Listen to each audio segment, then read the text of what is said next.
हम देखते हैं जो हमारे आगे के क्वेश्चन हैं उनको हम लोग जो है देख लेते हैं। ठीक है, तो आरटीआई अधिनियम के अंतर्गत सूचना उपलब्ध कराने के लिए जो नामित अधिकारी होता है उसे क्या कहते हैं? लोक सूचना अधिकारी या क्या कहते हैं? Public information officer, PIO. ठीक है, पीआईओ। आरटीआई आवेदन प्राप्त करना और कानून के अनुसार सूचना उपलब्ध कराना पीआईओ की प्रमुख जिम्मेदारी है। इसी तरह बच्चों एक ही क्वेश्चन रिपीटेडली अलग अलग तरीके से इन्होंने पूछा हुआ है एक ही क्वेश्चन पेपर में। ठीक है, तो पीआईओ कौन हो गया? सूचना देने वाला अधिकारी, पब्लिक इंफॉर्मेशन ऑफिसर। ठीक है, अच्छा अब देखो, नेशनल सिक्योरिटी का अगर कोई इशू होगा उसे संबंधित आरटीआई होगी तो उसमें एग्जाम्पशन है।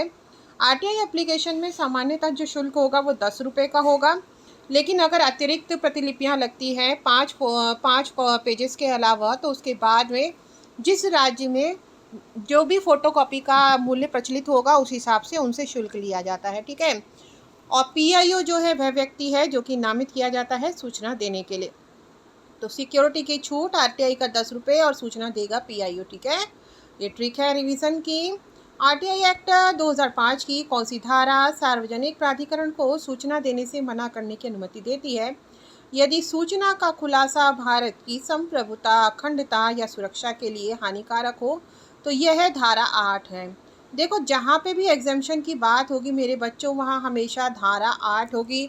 जैसे कि अगर किसी की व्यक्तिगत सूचना है और उससे रिलेटेड आरटीआई है, लेकिन उससे कोई लोकहित अगर जो प्रभावित नहीं होता तो वो जो है धारा 81J में आ जाएगी बच्चों। ठीक है, तो जितने भी एग्जाम्पशन है सबके सब धारा 8 में आएंगे। ये मोटा मोटा आप लोग जो है याद कर लीजिए। ठीक है, एग्जाम्पशन मतलब धारा 8 या सेक्शन 8 मेरे बच्चों। ठीक है, अच्छा, धारा 3 और धारा 18 में आप लोगों को क्या करना है?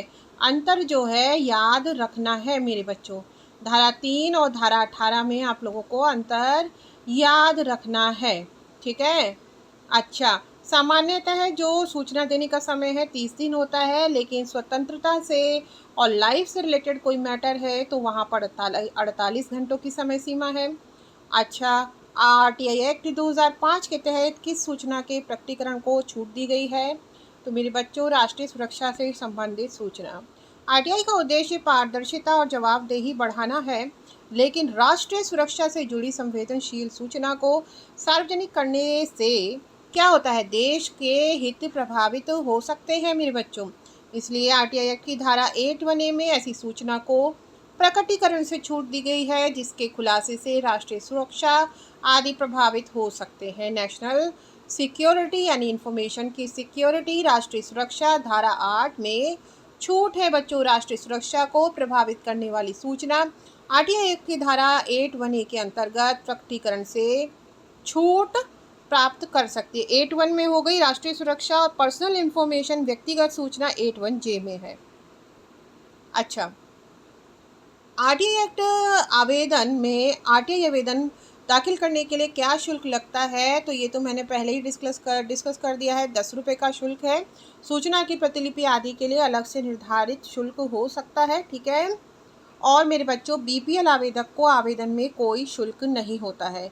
आरटीआई आवेदन के लिए निर्धारित शुल्क लिया जाता है। केंद्रीय नियमों के अनुसार सामान्य आवेदन शुल्क 10 रुपये है, पर कुछ लोगों ने देखो बच्चों ऐसा भी पाया गया है कि वेल टू डू फैमिली है और जाली बीपीएल के सर्टिफिकेट बनाए हुए हैं और वो इसका यूज़ भरपूर आरटीआई एप्लीकेशन डालने में करते हैं।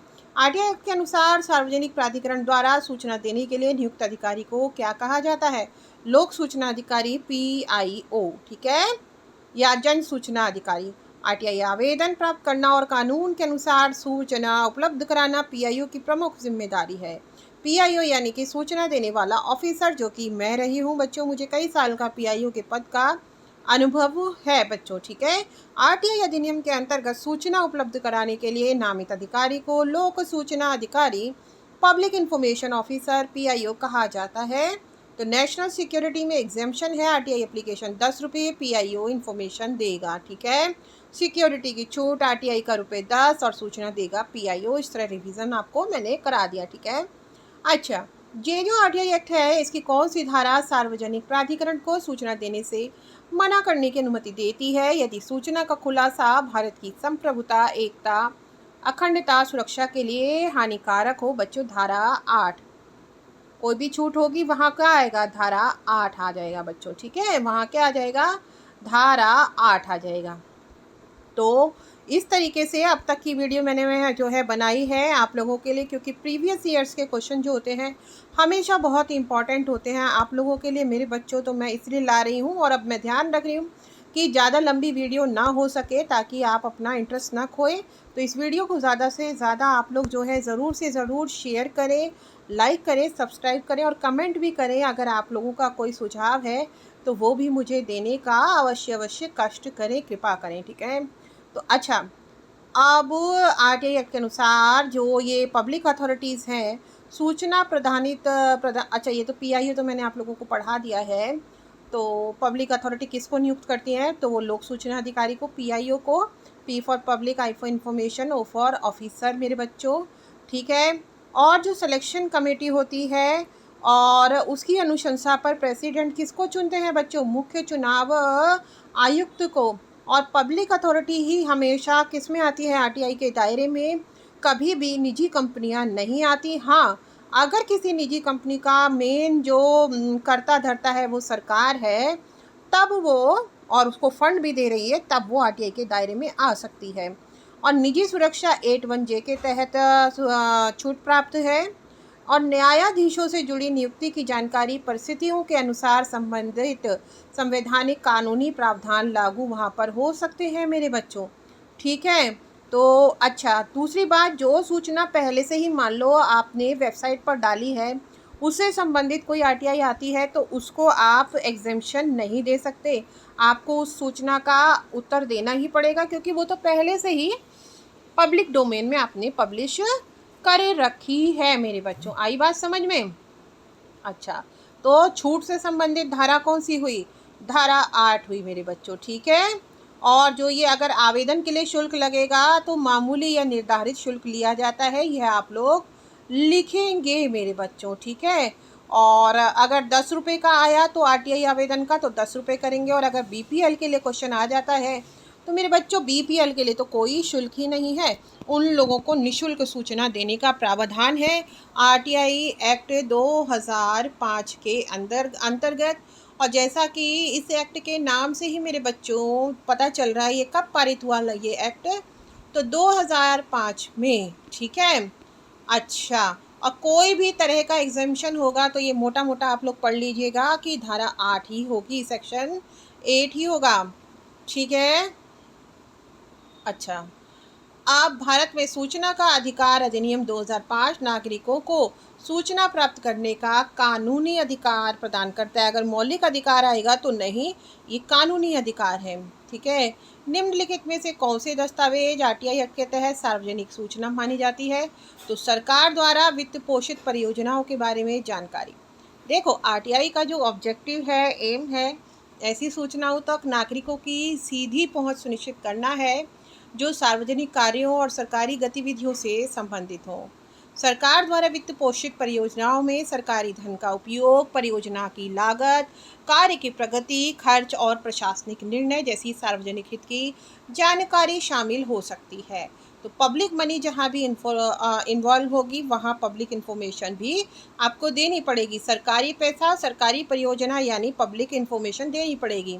देखो, एग्जाम लाइन, सरकारी धन से वित्त पोषित सार्वजनिक योजनाओं से संबंधित सूचना सामान्यतः सार्वजनिक हित एवं पारदर्शिता से जुड़ी होती है और आरटीआई के माध्यम से प्राप्त की जा सकती है, सब्जेक्ट टू एप्लीकेबल एग्जेम्पशंस, मतलब जो एप्लीकेबल एग्जेम्पशन यानी छूट है, ठीक है।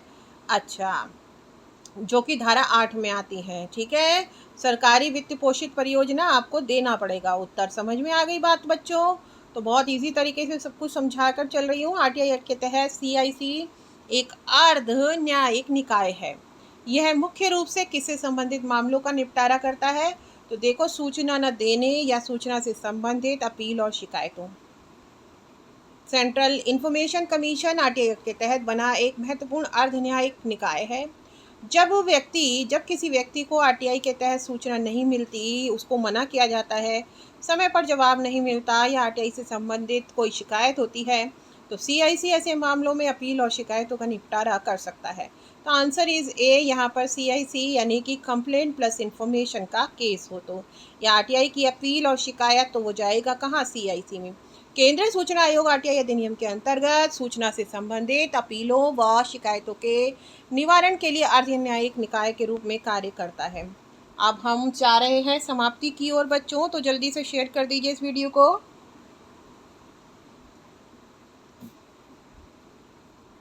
राष्ट्रीय स्तर पर RTI प्रक्रिया में सर्वोच्च अपीली प्राधिकरण के रूप में कौन कार्य करता है, तो केंद्रीय सूचना आयोग। ठीक है, देखो CIC सेंट्रल इंफॉर्मेशन कमीशन केंद्र सरकार के सेंट्रल पब्लिक अथॉरिटी से संबंधित RTI मामलों में प्रथम अपील के बाद दूसरी अपील केंद्रीय सूचना आयोग के समक्ष की जा सकती है। अच्छा, फर्स्ट अपील कहाँ की जाती है वो मुझे कमेंट में लिखना, वैसे मैं पढ़ा चुकी हूँ बच्चों आपको। तो आंसर हो जाएगा CIC, RTI की central appeal CIC। First appeal कहाँ होती है, फर्स्ट अपीलेट अथॉरिटी, और सेकंड अपील CIC। केंद्रीय सार्वजनिक प्राधिकरणों से संबंधित RTI मामलों में दूसरी अपील केंद्रीय सूचना आयोग के समक्ष की जा सकती है। अब लास्ट क्वेश्चन है बच्चों, जन प्रतिनिधित्व अधिनियम 1951 में चुनावी खर्च से संबंधित प्रमुख प्रावधान कौन सा है, तो उत्तर है उम्मीदवारों के लिए चुनावी खर्च की सीमा। ठीक है, तो representation of the people act 1951 में उम्मीदवारों के चुनावी खर्च से संबंधित प्रावधान है। उम्मीदवारों के चुनावी खर्च पर कानूनी सीमा निर्धारित की जाती है। इसका उद्देश्य चुनावों में धन के अनुचित प्रभाव को नियंत्रित करना और चुनावी प्रक्रिया में पारदर्शिता बनाए रखना है। इसलिए सही उत्तर हो जाएगा ए, इलेक्शन एक्सपेंसेस, मतलब एक्सपेंस लिमिट। ठीक है, या RPA यानी कैंडिडेट खर्च की सीमा जन प्रतिनिधित्व अधिनियम 1951 के अंतर्गत उम्मीदवारों के चुनावी व्यय को नियंत्रित करने के लिए व्यय सीमा संबंधी प्रावधान दिए गए हैं। जल्दी से इजी ट्रिक से रिवीजन कर लेते हैं। RTI अपील कंप्लेंट CIC में, सेंट्रल RTI अपील कहाँ पर होगी, CIC में। इलेक्शन एक्सपेंसेस में एक लिमिट होती है बच्चों। RTI की appeal CIC, central appeal CIC, election में एक्सपेंसेस लिमिट।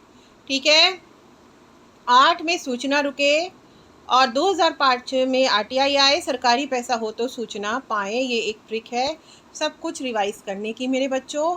तो अब मेरे साथ इतनी देर बने रहने के लिए आप लोगों का बहुत बहुत शुक्रिया और थैंक्स फॉर वॉचिंग। इस वीडियो को ज़्यादा से ज़्यादा आप लोगों को शेयर करना है। मैं एक अनुभवी जन सूचना अधिकारी हूँ, एक भारत सरकार उपक्रम का अनुभव रखती हूँ कई सालों का, और यूट्यूब पर UOU के बच्चों को यह पेपर मेरे अलावा कोई इतने डिटेल में नहीं पढ़ा रहा है मेरे बच्चों। और मेरी संबंधित RTI की अलग से पूरी एक प्लेलिस्ट है, CRTI नाम से अलग है, जो केवल BA थर्ड सेमेस्टर के लिए है। और इसमें जो अलग अलग टर्म आ रही हैं उनको अगर आपको, जैसे सुओ मोटो डिस्क्लोज़र है, या धारा 8 है, या धारा 2 है, धारा 4 है, तो इन सब से संबंधित बिल्कुल डिटेल्ड वीडियो आपको प्लेलिस्ट में मिल जाएगी RTI की। और कल के एग्ज़ाम के लिए बहुत बहुत शुभकामनाएं बच्चों। शुक्रिया शेयर करना इस वीडियो को। धन्यवाद।